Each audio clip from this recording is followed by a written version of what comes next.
Chers amis, bonsoir.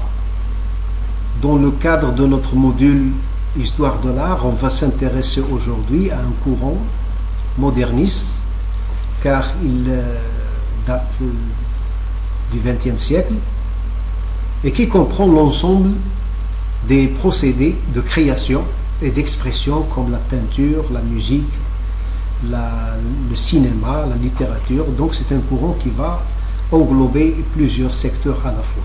Il va influencer différentes formes artistiques et qui utilise toutes les forces psychiques comme l'automatisme, le rêve, l'inconscient, libérés du contrôle de la raison, et on lutte contre les valeurs reçues.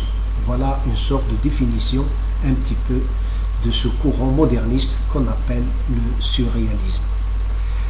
Qui en est l'inventeur? L'inventeur est Guillaume Apollinaire, un Français qui a inventé le mot surréalisme, et lui qui est né en 1880, mort à la veille en lendemain du surréalisme, c'est en 1918, et bien sûr avec tout un groupe qui comprenait André Breton, Philippe Soupeau et Louis Aragon, l'écrivain très connu.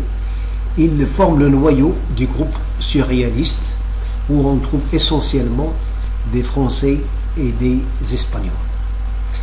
Le principe défini par André Breton dans un manifeste qu'il avait publié en 1924, il repose sur le refus de toutes les constructions logiques de l'esprit et sur les valeurs de l'irrationnel. On souligne bien ce mot parce qu'il va s'agir dans l'expression du surréalisme de l'irrationnel, de l'absurde, du rêve, du désir et de la révolte. On veut voir un petit peu les différentes notions liées à l'expression artistique telle que développée par le surréalisme. Ces caractéristiques, les caractéristiques du surréalisme, il est caractérisé par une écriture automatique, qui est un automatisme psychique, dans lequel on exprime le fonctionnement du réel et de la pensée. Voilà un petit peu la philosophie de ce courant. Et ce courant a été représenté par différentes personnalités du monde de l'art, du monde de la littérature.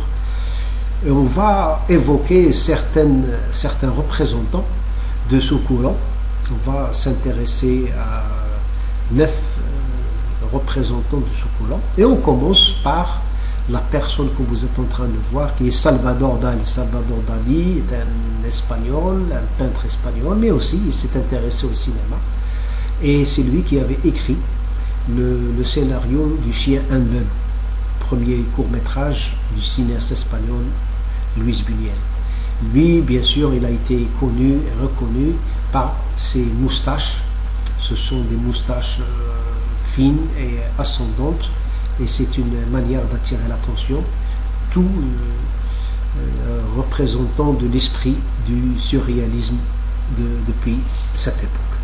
Lui, bien sûr, il avait ses tableaux coûtent très cher, ils ornent les plus grands musées du monde, et Salvador Dali avait peint des tableaux qu'on va retrouver un petit peu partout. Voilà, Salvador Dali d'ailleurs qui se représente lui-même, et vous voyez tout de suite le contenu de ce tableau qui comprend aussi bien des éléments de différents bords, comme le phonographe, lui-même situé dans un cadre, et c'est une manière de s'exprimer, c'est-à-dire tous les tableaux de Salvador Dali sont objets de réflexion. La deuxième personne à laquelle on va s'intéresser, il s'agit d'un Français, et il s'appelle René Magritte. Voilà, René Magritte, c'est un Français qui faisait partie un petit peu de ce courant surréaliste, et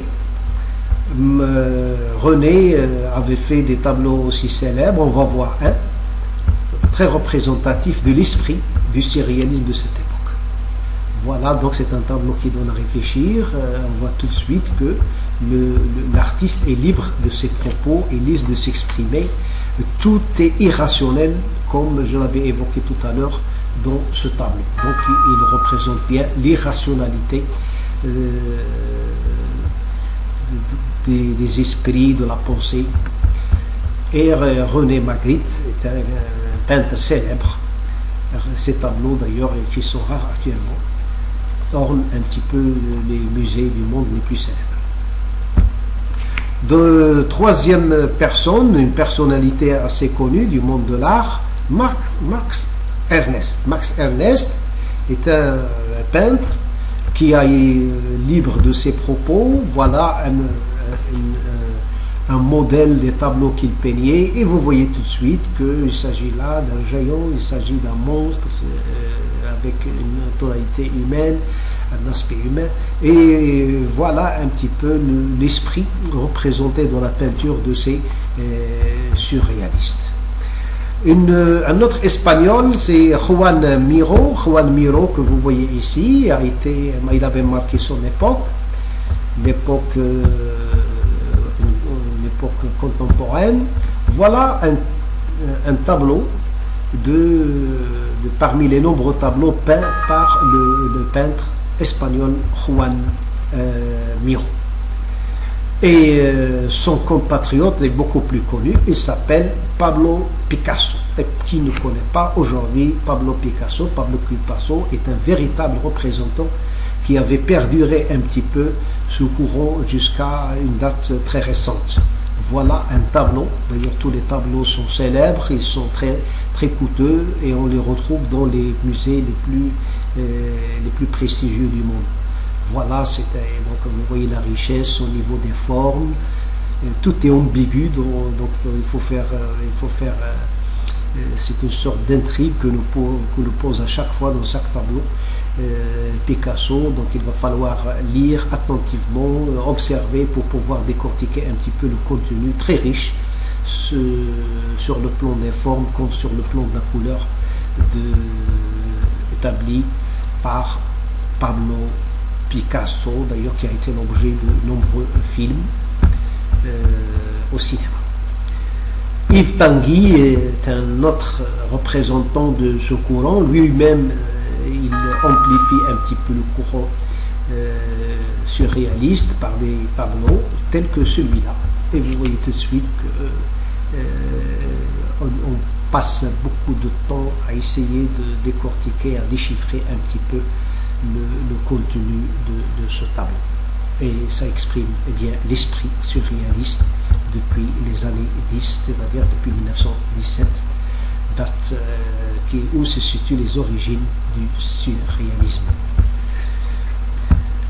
Après Yves Tanguy, on trouve Marcel Duchamp, qui est comme son nom l'indique, c'est un Français. Enfin, lui-même, il ne s'est pas intéressé seulement à l'art plastique, il a fait de la sculpture aussi, il a essayé de cumuler tout ça sous forme de conception assez bizarre, comme vous êtes en train de voir sur l'arrière-plan. Et bien sûr, on lui doit des tableaux tout aussi obscurs, tout aussi riches, ce Marcel Duchamp. Il a son compatriote Marc Chagall, aussi célèbre. Il a fait des tableaux qui sont aussi célèbres et qui reflètent bien l'esprit surréaliste comme vous êtes en train de voir sur ce tableau. Et bien sûr, il n'y avait pas que des hommes. Il y avait une dame qui était devenue célèbre, qui a apporté aussi son grain au moulin, telle que la Mexicaine Leonora Carrington. Bien sûr, cette dame, bien qu'elle soit née aux États-Unis, elle est morte au Mexique. Elle avait, Leonora Carrington, et on lui doit des tableaux très célèbres comme celui-là, très représentatif de l'esprit surréaliste. Voilà, donc vous avez maintenant une idée sur ce courant. Je vais vous envoyer un document qui résume un petit peu l'esprit. On va voir où vous allez retrouver les principales notions, mais ça n'empêche, le surréalisme est un courant qu'on ne cesse de décortiquer contenu, de la richesse de son contenu, et on ne cessera jamais de décortiquer et d'étudier à fond et de très près le surréalisme, qui est un courant qui a marqué l'histoire de l'art. Voilà, donc merci pour votre attention et à très bientôt pour une prochaine leçon. Merci.